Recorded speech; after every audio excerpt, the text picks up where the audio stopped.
د مور زړه.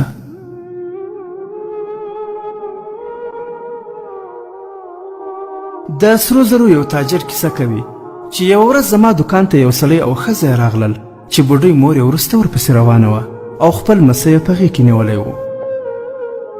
خاوند د خپل ښځې لپاره ګوتمۍ، غاړکۍ او نور د سینګار سامانونه واخیستل.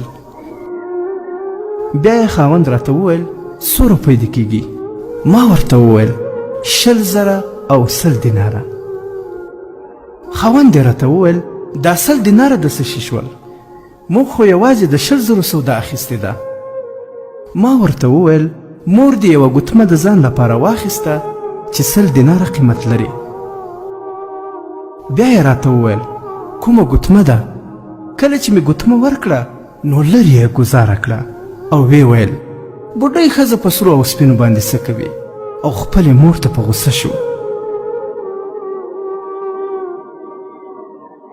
مور بیچاره یې په ژړغوني حالت کې په مات زړه د موټر په لورې روانه شوه. بیا یې انګور د سړي مېرمنې خپل خاوند ته وویل دا خو دې غلط کار وکړ، ځکه چې بیا به ستا بچي بل وخت نه قراروي، نو بیا به څه کوې؟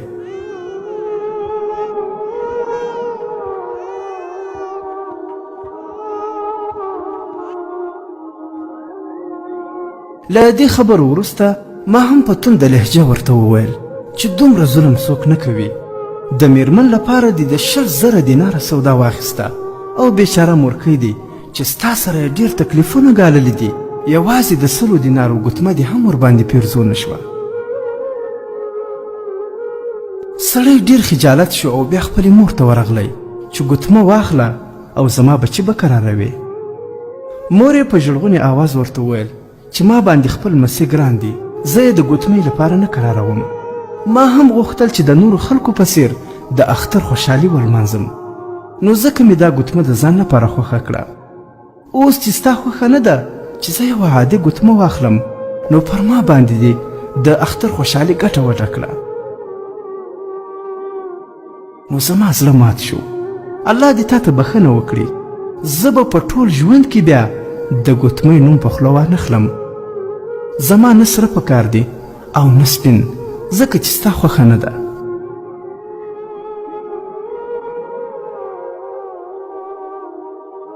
ګرانو دوستانو، مور و پلار باید چې د اختر په خوشحالۍ کې له ښځې او هر چا څخه مخته شي او د خپل زامنو لخوا په ښه تحفو او لباس ونازول شي، ځکه چې کله مور و پلار بوډا او ضعیفه شي بیا یې زړونه د ماشومانو غوندې نرم وي چې په وړه خبره یې هم زړه خفه کیږي او هم خوشحاله کیږي. خصوصا د انګور په مخ کې چې د مور بې احترامي څوک وکړي او یا له مور څخه خپلې ښځې ته زیات قدر و احترام ورکړي، د مور زړه په دې خبره زیات دردیږي. زه پوهیږم چې یوه مور هم خپل زوی ته د پیسو تکلیف نه ورکوي او نه هم دا عمر د دوی د سینګارونو وي، خو چې کوم شي ته یې زړه وشي باید زوی یې په پراخه تندي هغه شی ورته ورسوي،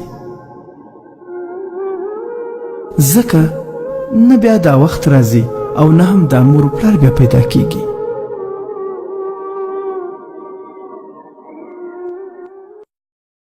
ژوندون می ستا شموري، خوښي می ستا شموري، غم دی فنا شموري، غم دی فنا شموري. تا آئینه د مینې فرشته د مینې، زما وړوکی جهان قربان تا شموري. تارا لمینه راکړه تا مې احساس روزنی، ای مهربانې مورکۍ تا مې هر ناز روزنی. تارا لمینه راکړه تا مې احساس روزنی، ای مهربانې مورکۍ تا مې هر ناز روزنی.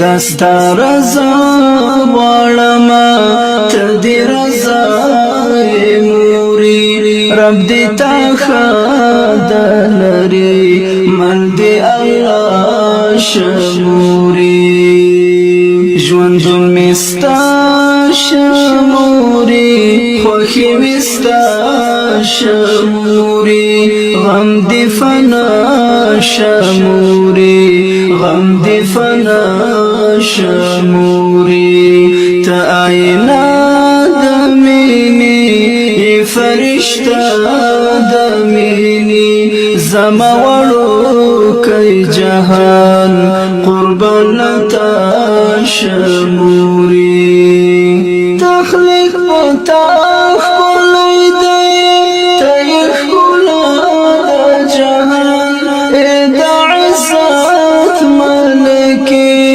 ته یې د حسن عنوان تخلیق پتا ښکلی دی ته یې ښکلا د جهان د عزت ملکې ته یې د حسن عنوان ته د موجود تړاوې د هر مخلوق تړاوې رب دې تا ناکاموي ژوند دې هوسا شموري ژوندون می ستا شموري خوښي می ستا شموري غم دې فنا شموري غم دې فنا شموري ته آئینه د مینې فرشتہ د مینې زما وړوکی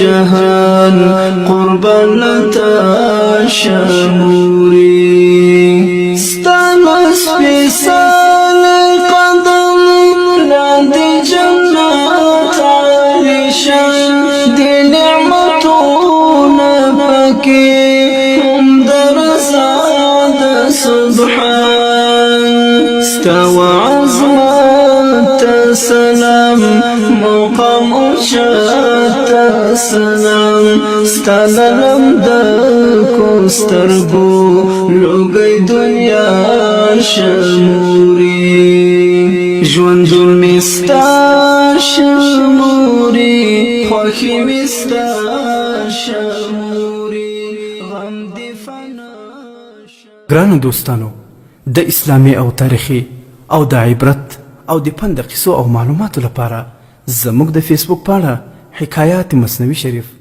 در سره فالو او شیر کړئ.